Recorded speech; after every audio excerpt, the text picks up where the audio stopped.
Good morning, and good morning. It is a great day to be alive in my right mind, and I thank God for it. I'm so glad to be able to come before you this morning to give you a review of our July's platform. Number one, we're talking about effectively leading through conflict resolution. And co-pastor Janice L. Hoggard brought that forward to us, and she had worked with one of the leading banking institutions in the nation and in management for many, many years, and now retired as of a year ago. But she has a whole lot of experience in leadership. And so she brought forth this part about conflict resolution.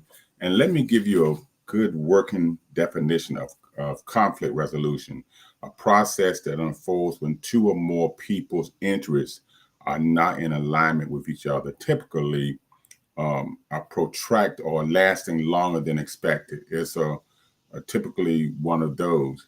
And conflict at the bottom root is when two people are at odds, two individuals, two parties. But conflict can be a bad thing, and conflict can be a good thing. You don't always want to agree with another party when it really goes against your beliefs or what you stand for. But how do we resolve it when everybody's interest is at stake? But as believers in Jesus Christ, and morally speaking, what's best for the whole, the entity, the entirety? What's best for both parties?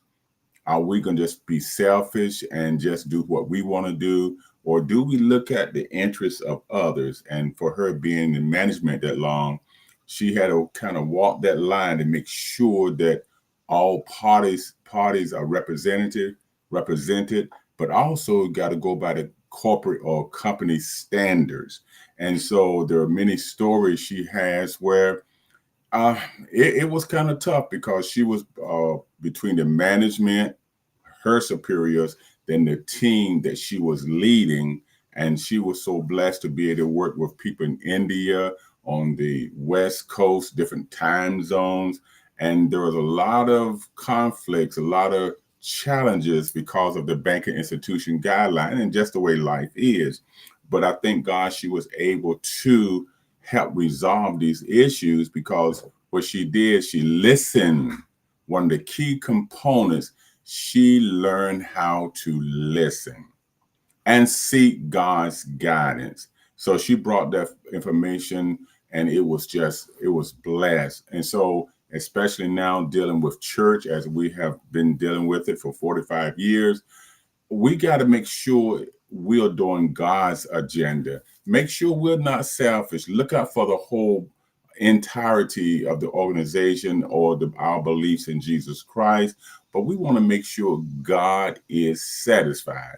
Even though as leaders, God has put us as leaders, but leaders have to humble themselves as well before the people. Number one, before God, whether you're in corporate, in community, in the home, if you're not careful, you'll be leading by yourself. But we want to get insight and input from other people, but we have to learn how to lead or have make resolution. And like I said from the beginning, conflict is not necessarily all bad, but we got to know and how to tread that fine line. So we were glad that she was able to bring forth that information. And also for that was Let's Talk with Gullie for our leadership platform and now our mental health platform, New Horizon Mental Health Support Group session. And we had Tina Woods, who is a retired correctional officer with 30 years in the state of Virginia, in Central Virginia. And she said she started out working the men's prison institution, the women, then the juveniles. And the juveniles, of course, brought a whole new perspective. But, and what I got out of that, and she was saying that many of them came from broken homes.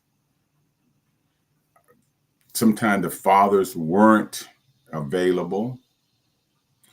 A lot of times the grandparents, grandmothers raised the children and they didn't have a lot of guidance. And so her topic was the overall mental health challenges of the juveniles in the correction setting.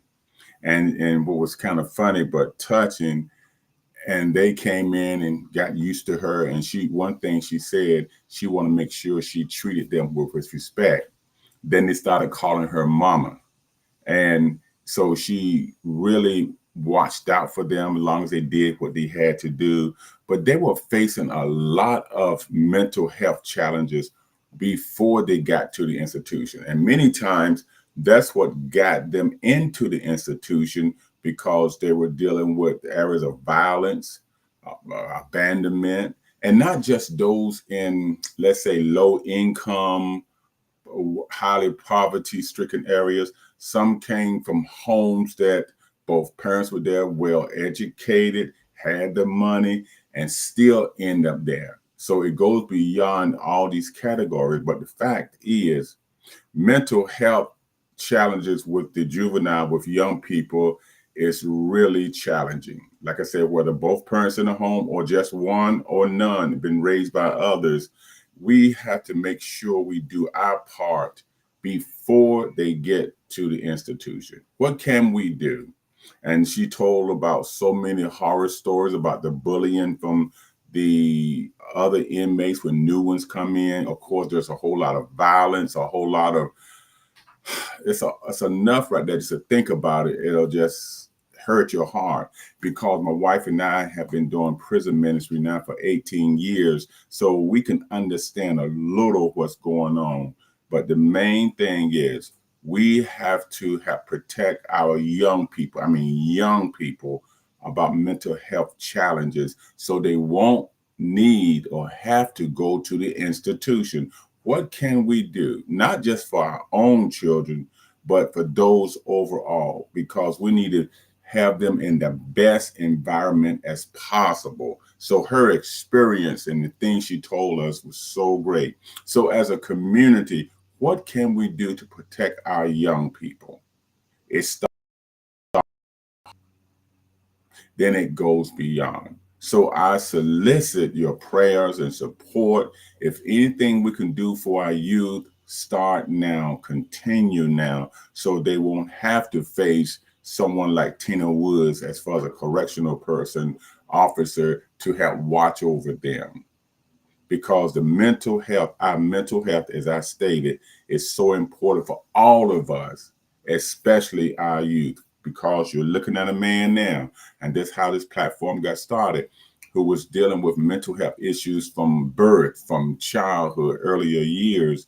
And I know the darkness, I know the pain as being a young person who wanted to commit suicide, who wanted to just end his life. But praise be to God, and thank God, of those two or three incidents or situations, I did not do it. So out of all of this, that's how this mental health platform began, because I wanted to reach back continually to help others, and especially young people, to overcome.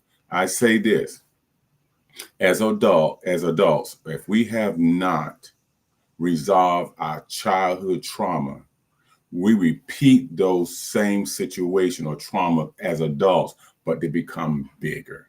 So I thank you all for your prayers. Thank God for all the presenters. I thank God for your participation. But please, if you would like to speak on our platform, please contact us.